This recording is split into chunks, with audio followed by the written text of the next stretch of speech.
Hi, hello everybody. This is Venkateshwar Naik from Saimedha Koti, Hyderabad. Hope all of you are doing well. So yesterday we gave an exam for this Tspsc AEE for civil subjects. Okay, and in that civil subjects, the very subject that we are going to discuss here now is the estimation and costing. So now let us see here. We got 6 questions, around 6 questions here in this area of estimation and costing, and we will be solving all those questions along with that. That means here I am going to solve all the questions along with the detailed solution. Okay. So if you observe the question that gave in this estimation costing, so a kind of match the following was given here, and we need to just match all the options, okay, with all the answers. Now the question is regarding earnest money deposit and security deposit, arbitration and tender. Okay, so we do know here what is this earnest money deposit. Earnest money deposit, which we do call it as EMD.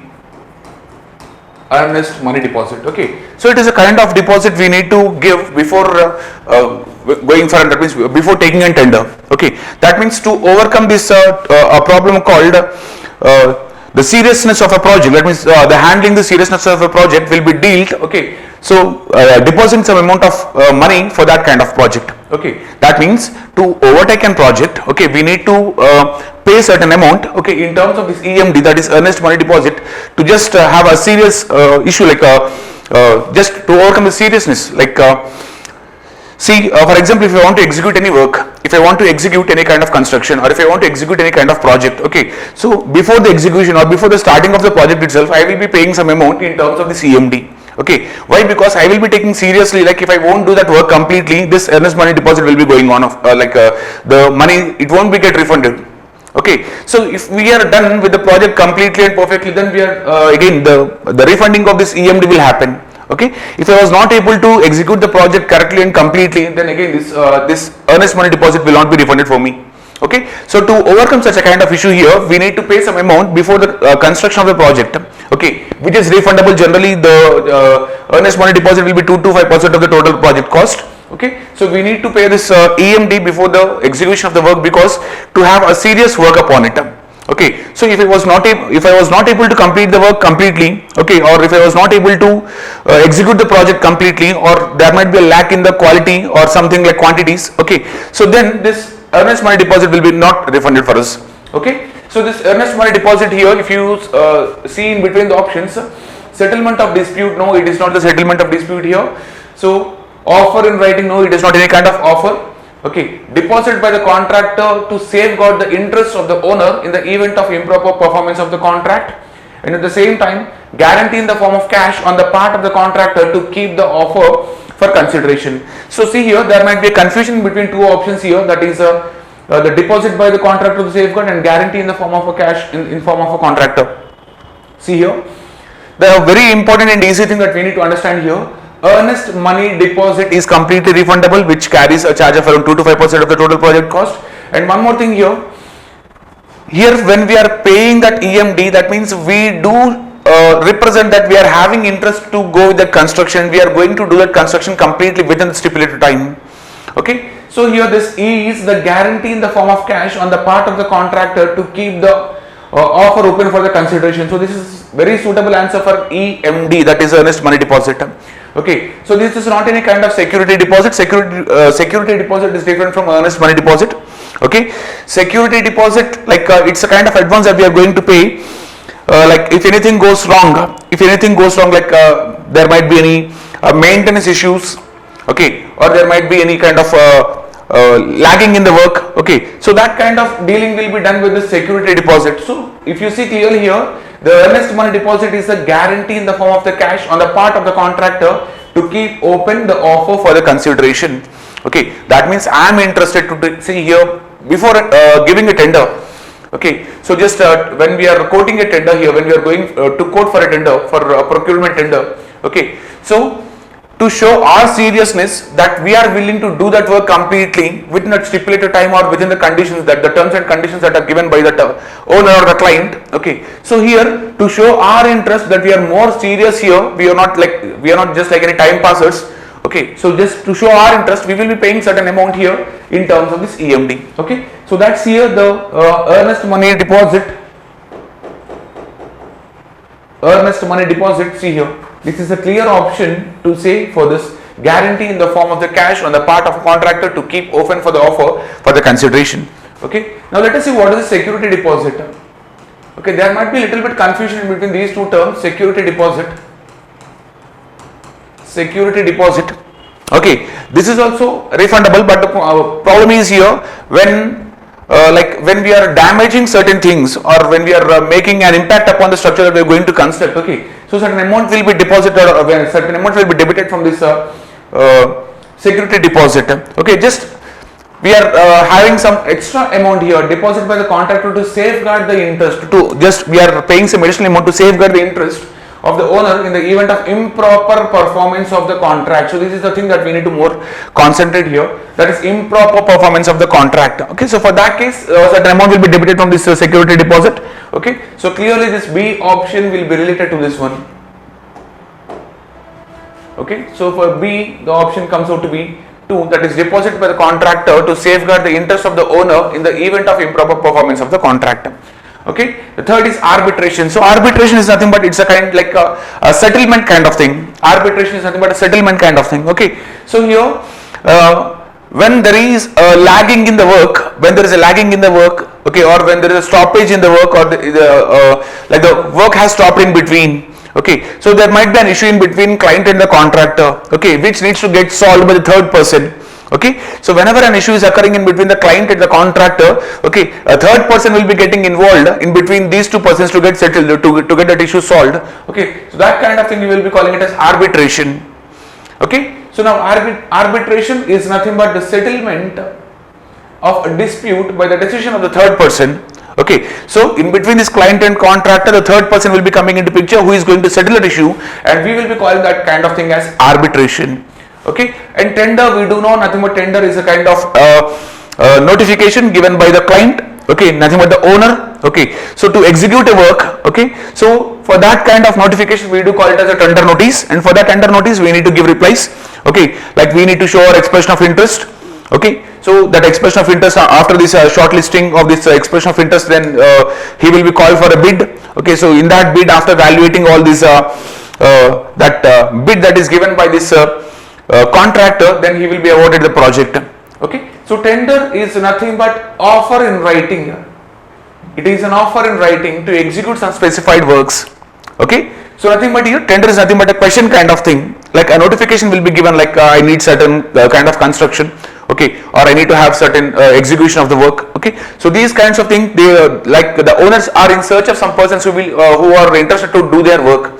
Okay, so for that tender notice, these people, those who are interested, like the civil engineers, those who are interested, they will be giving their expression of interest towards the tender notice. Okay, we do simply call it as procurement tender. Okay, so clearly if you observe here for option for your question A, the answer comes out to be 4, and for B, security deposit. For security deposit, the option comes out to be 3. For C, arbitration is nothing but one settlement of a dispute by the decision of the third person, as well as tender notice, that is the D option. For this D, the answer comes out to be 2. So here if you observe, for A it is 4, for B it is 3, and C it is 1, and D it is 2. So the clear answer here comes out to be number 3. Okay, so like a little bit confusion only will be observed in between these two options, but we need to take care of those answers also clearly, right? So if you observe the next question that came in this estimation costing, the inner dimensions of a room are 6 meters by 5 meters with 35 centimeters wall thickness. The total central line length of the room will be dash. Very simple and easy question here. If you observe the question here, he says there is a kind of room.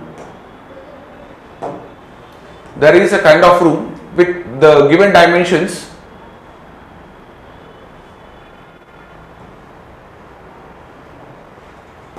Yeah. So see here beta. And he says there is a center line here.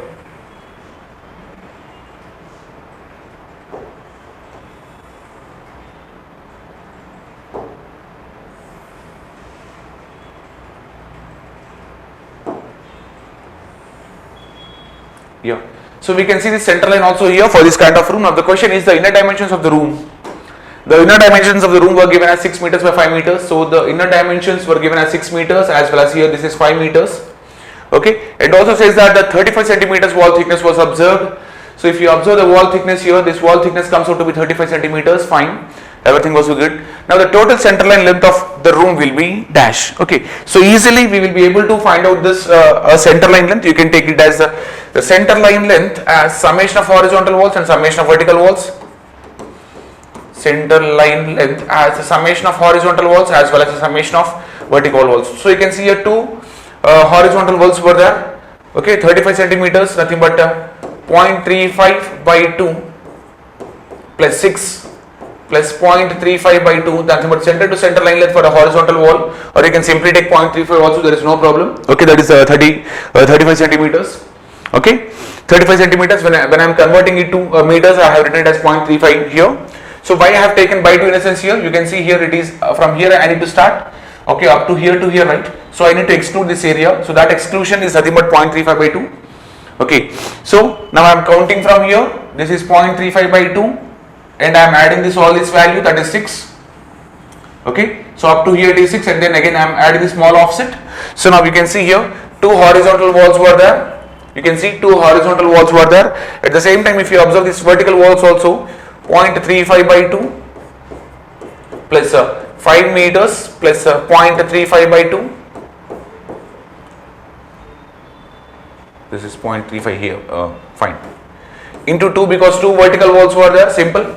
Okay, so this value comes out to be here, if you observe this value comes out to 10.70 plus 12.70, you will get an answer 0, 4, 3, 23.40. You can see here 23.4 is the correct answer. Easily we will be able to solve such a kind of question. Okay, so easily we will be able to solve such a kind of question, which is very easy. Okay, so here he asked the center line length here, just we need to find out the center line length and that will be the answer, given answer. Okay, now in long and short wall method of estimation, the length of the long wall is center to center distance between the walls end. So he is asking about the long wall and short wall. So see here, and again the same simple kind of question was given here.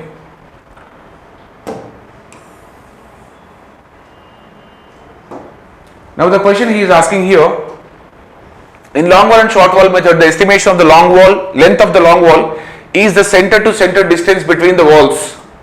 Center to center distance between the walls. So generally if you observe here in long wall and short wall method, we are going to divide the walls, or we are going to divide the plan in terms of long walls and short walls. Okay, so this comes out to be your long wall, this comes out to be your long wall.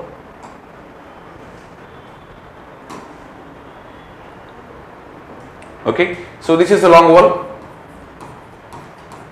this is a long wall and this is a short wall. So you can observe this is a short wall. Now the question is asking here, in a long and short wall method of estimation, the length of the long wall is center to center distance between the walls. Center to center distance between the walls, it is okay, but in long wall we are not supposed to take the center to center distance here. We are going to take the out to out length of the wall, because in long wall method we do know we have to take the out to out length of the wall have to be observed. Length of the wall have to be observed, and for a short wall, in length have to be considered. In length have to be considered. Okay. So now he is telling like is the center to center distance between the walls end. Center to center distance is observed at the same time end. That means here he is asking about this portion. Now what do we do? Call this extra offset. Okay. So breadth of the wall only on one side. No, it is not only on one side, because we are supposed to take on both the sides. Half the breadth of the wall on one side. No, again it's not only on one side. Breadth of the wall on each side. If you take the total breadth of the wall, then the wall's length will increase. So because already he said that it is center to center, we are not going to take again from center to center. We are going to only take the half breadth of the wall on each side. So on both the sides here we need to take the answer. That means the offset have to be included for both the sides, because if you take both the sides, then only we will be able to get the out to out length of the wall, which we are going to take it in the long wall short wall method. Okay, so very easy answer. We will be able to answer this as the fourth option very easily. Okay, now if you observe the next question, the estimated value of the property at the end of its life period without being dismantled is called. So here clearly he said without being dismantling, so we are not supposed to dismantle that structure. If you dismantle it and if you are trying to find out the value from the dismantled thing, that comes out to be a scrap value. So clearly you can make a note of all other options also. Scrap value means after it is being dismantled, value that is generated, value generated from the dismantled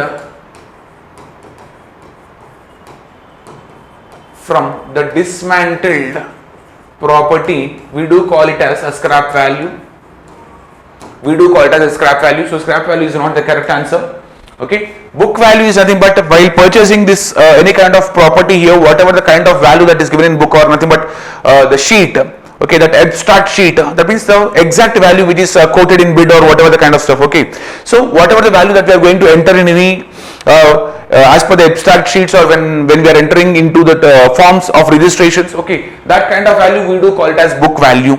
Okay, now let us observe the market value. Market value is different here. Okay, so market value means at that time, at that particular period, what is the cost of that property in that area, we do call it as a market value. So market value will be obviously different from the book value, because after all these negotiations, finally a cost will be getting fixed in between the client and the contractor, which we do call it as the book value. But market value, see here that there is an approximate range, okay, between all the properties in that area. Okay, so they will be calling it as market value. Okay, so both the values are not the suitable answers for this kind of question, because here at the end of its life period, whatever the kind of cost that we are going to get after without being dismantled is nothing but salvage value. Okay, so when this structure or whenever a property meets its design life, it means it completes its design life. So without being or without dismantling the structure, okay, whatever the cost that we are going to estimate for a kind of structure, we do call it as a salvage value. Okay, so yeah. So these are the questions. One more question is there here. In which type of the contract measurement of the executed items are not required to keep? So here he says that there is a kind of contract where the measurements of the items are not required to keep. So if you observe here, the cost plus contract, lump sum contract, percentage rate contract, item rate contract. So see here beta, all these contracts like cost plus contract, percentage rate contract and item rate contract, they do require all the materials estimate, okay. So but only this lump sum contract is not supposed to have any kind of what we call material clear, that means each and every material estimate is not required for this lump sum contract. Okay, that's why we are going to pay some amount in terms of a lump sum, like a whole, okay, for that work of execution. Okay, a very simple example here, you can take the electrification, you can take an example of electrification, you can take an example of sanitary and water supply works. Okay, we can take an example of we will be having multiple examples for this kind of lump sum contract. Nothing but we are going to pay a certain amount here as a lump sum. Okay, you can also take it for contingencies. Because these are unpredictable things, because unforeseen things. Okay, we can also take for this lump sum for sanitary works, sanitary and water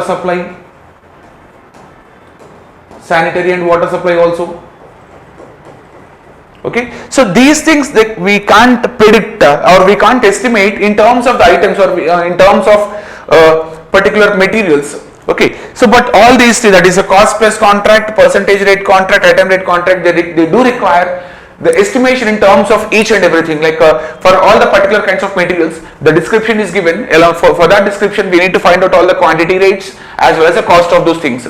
Okay, so all other options, that is cost plus contract, percentage contract and item rate contract, are not the suitable answers for this kind of, because you are not required. He clearly mentioned not required. Okay, so lump sum do mean that we are going to give a certain amount, a certain wholesome amount for a kind of work, because they were not able to identify the each things into it. Okay, or each materials estimation can't be made into it. Okay, so for that sake we have to take this kind of option called as lump sum contract. So the more suitable answer for this kind of question is lump sum contract. Okay, so these are the questions. One more question is there here. Cube rate method is dash as compared with the plinth area method. So see here beta, cube rate method is obviously less accurate than the plinth area method, because cube rate method we are not going to get the more precise value when we are comparing with this plinth area method. Okay, so clearly please remember, cube rate estimate is less accurate as compared to the of plinth area estimate. Generally, the comparison will be made in between this abstract estimate and detailed estimate. Like the general comparison will be observed in between abstract estimate and this detailed estimate. But here, if you observe in this exam, he gave a different comparison in between cube rate estimate as well as the plinth area estimate. So when we are comparing this cube rate estimate with the plinth area estimate, obviously this cube rate estimate will be lesser accurate when we are comparing with this plinth area estimate. Okay. So any other questions? No, there are no other questions. So these are the 6 questions. Hope so. First question, second question, third question, fourth question, fifth question, 6 questions. So 6 questions were there here. 6 questions were there here. Okay. All the questions were very easy and direct questions here. No much depth, like they didn't went much depth into a problematic area. Okay. So of course in estimation costing they won't move much in depth, because in estimation costing, if you observe now, the problems will be of little bit lengthier. Okay. So the simple questions were given here. If you observe this questions here, almost many questions given in terms of match the following and multiple option type options were given here for your exam.